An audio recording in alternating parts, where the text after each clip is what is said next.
नमस्कार। भारत में पिछले एक हफ्ते में अरे भाई बहुत कुछ हुआ है। तो चलिए फटाफट नजर डालते हैं कुछ सबसे बड़ी और दिलचस्प खबरों पर जो दिखाती हैं कि अपना देश कितनी तेजी से आगे बढ़ रहा है। कभी सोचा है सिर्फ 7 दिनों में एक देश कितना कुछ हासिल कर सकता है? शायद यकीन ना हो, लेकिन इस हफ्ते भारत की जो प्रोग्रेस रही है ना, वो वाकई हैरान करने वाली है। ये सिर्फ हेडलाइंस नहीं है, ये सबूत है उस स्पीड का जिससे हम आगे बढ़ रहे हैं। तो आज की हमारी बातचीत इन 4 हिस्सों में बंटी है। पहले बात करेंगे अपने प्राकृतिक खजानों की, फिर देखेंगे टेक्नोलॉजी और डिफेंस में क्या कमाल हुआ। उसके बाद दुनिया में भारत की बढ़ती धमक पर नजर डालेंगे और आखिर में उन लोगों और फैसलों को जानेंगे जिन्होंने इस हफ्ते को यादगार बना दिया। तो चलिए शुरुआत करते हैं हमारे प्राकृतिक खजानों के संरक्षण से।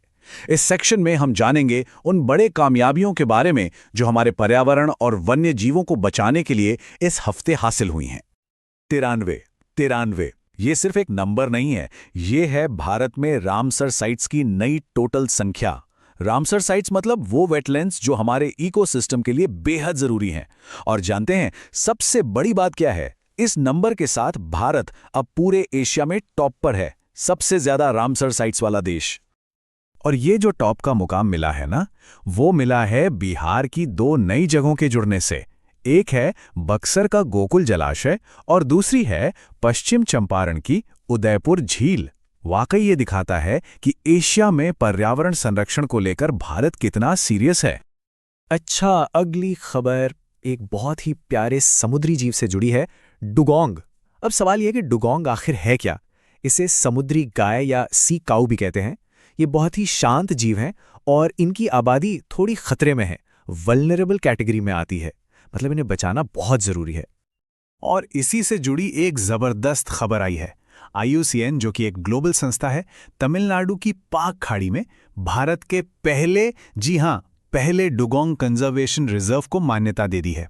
ये इन समुद्री गायों के भविष्य के लिए एक बहुत बहुत बड़ी जीत है। कंजर्वेशन की दुनिया से एक और बड़ी खबर, हिमाचल की स्पीति वैली तो सब जानते हैं, है ना, अपने कोल्ड डेजर्ट के लिए मशहूर। तो उससे अब एक डबल रिकग्निशन मिला है। ये अब भारत का पहला कोल्ड डेजर्ट बायोस्फीयर रिजर्व बन गया है और साथ ही देश का 13वां यूनेस्को बायोस्फीयर रिजर्व भी। क्या बात है। तो ये तो हुई प्रकृति की बात। अब जरा घेर बदलते हैं और चलते हैं भविष्य की तरफ। देखते हैं कि टेक्नोलॉजी, डिफेंस और इनोवेशन के मामले में हमने क्या लंबी छलांग लगाई है। DRDO ने इस हफ्ते कमाल कर दिखाया है। पहली बार अग्नि प्राइम मिसाइल को एक रेल बेस्ड मोबाइल प्लेटफॉर्म से, मतलब एक तरह से चलती फिरती पटरी से सक्सेसफुली टेस्ट किया गया। अब इसका मतलब क्या है? इसका सीधा मतलब है कि इस मिसाइल को देश में कहीं भी बहुत तेजी से ले जाकर लॉन्च किया जा सकता है। ये एक बहुत बड़ा स्ट्रैटेजिक एडवांटेज है। और देखिए, कमाल सिर्फ सरकारी संस्थाएं ही नहीं कर रही, हमारे स्टार्टअप्स भी पीछे नहीं हैं। अग्निकुल कॉस्मोस नाम के एक स्टार्टअप ने चेन्नई में रॉकेट के पार्ट्स बनाने के लिए भारत की पहली 3D प्रिंटिंग फैसिलिटी लॉन्च कर दी है। सोचिए, रॉकेट के पुर्जे अब 3D प्रिंट होंगे। ये made in India space tech के लिए सच में एक गेम चेंजर है। आत्मनिर्भर भारत की बात करें तो एक और बहुत बड़ा कदम उठाया गया है। हमारी जो सेंट्रल मिनिस्ट्रीज हैं, वो अब अपने ऑफिशियल काम के लिए माइक्रोसॉफ्ट को छोड़कर भारतीय सॉफ्टवेयर ज़ोहो पर शिफ्ट हो रहे हैं। ये हमारे अपने सॉफ्टवेयर पर बढ़ते भरोसे का एक बहुत बड़ा संकेत है। और अब एक युग का अंत। 62 साल, पूरे 62 साल तक हमारे आसमान की शान रहा MiG-21 फाइटर जेट अब रिटायर हो गया है। 1963 से ये हमारी वायुसेना की रीढ़ की हड्डी था, एक शानदार विरासत का अंत।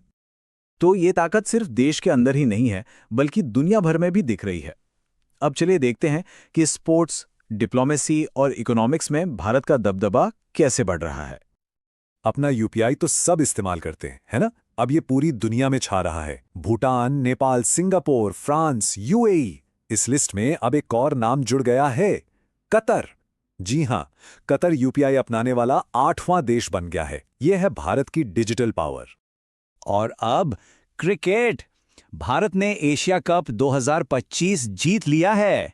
फाइनल में पाकिस्तान को 5 विकेट से हराकर हमने 9वीं बार ये ट्रॉफी अपने नाम की है। क्या जबरदस्त जीत थी। अच्छा, ग्लोबल लेवल पर देखें तो सेफ्टी एक बहुत बड़ा मुद्दा है। हाल ही में आई गैलप ग्लोबल सेफ्टी रिपोर्ट में सिंगापुर दुनिया का सबसे सेफ देश बताया गया है। इससे पता चलता है कि ग्लोबल कोऑपरेशन कितना जरूरी है और इसी रास्ते पर भारत भी अपने पड़ोसियों के साथ रिश्ते और गहरे कर रहा है। और इसका एक बड़ा उदाहरण है भारत और भूटान के बीच हुआ एक ऐतिहासिक समझौता। दोनों देशों के बीच पहली बार क्रॉस बॉर्डर रेलवे प्रोजेक्ट शुरू होने जा रहा है। असम और पश्चिम बंगाल से भूटान तक 2 नई रेल लाइनें बिछाई जाएंगी। चलिए अब आते हैं अपने आखिरी हिस्से पर। यहाँ हम बात करेंगे उन लोगों की, उन अवार्ड्स की और उन सामाजिक पहलों की जिन्होंने इस हफ्ते को खास बनाया। इस हफ्ते कई लोगों ने देश का मान बढ़ाया है। मशहूर सिंगर सोनू निगम को नेशनल लता मंगेशकर अवार्ड से नवाजा गया है। पर्यावरण के लिए काम करने वाली युवा जिनाली मोदी ने UNEP का young champions of the earth award जीता है। वहीं साइंस की दुनिया में प्रोफेसर श्याम सुंदर राय को national geo science lifetime achievement award मिला। और एक बार फिर DRDO को business line change maker of the year का खिताब दिया गया है। अब एक ऐसी खबर जो जमीन पर हो रहे असली बदलाव को दिखाती है।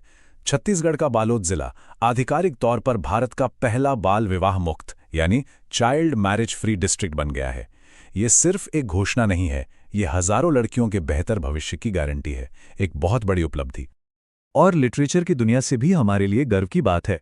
जानी मानी लेखिका किरण देसाई का नया novel the loneliness of Sonia and Sunny दुनिया के सबसे बड़े लिटरेरी अवार्ड्स में से एक बुकर प्राइज 2025 के लिए शॉर्टलिस्ट हो गया है। तो ये थी सिर्फ एक हफ्ते की कहानी।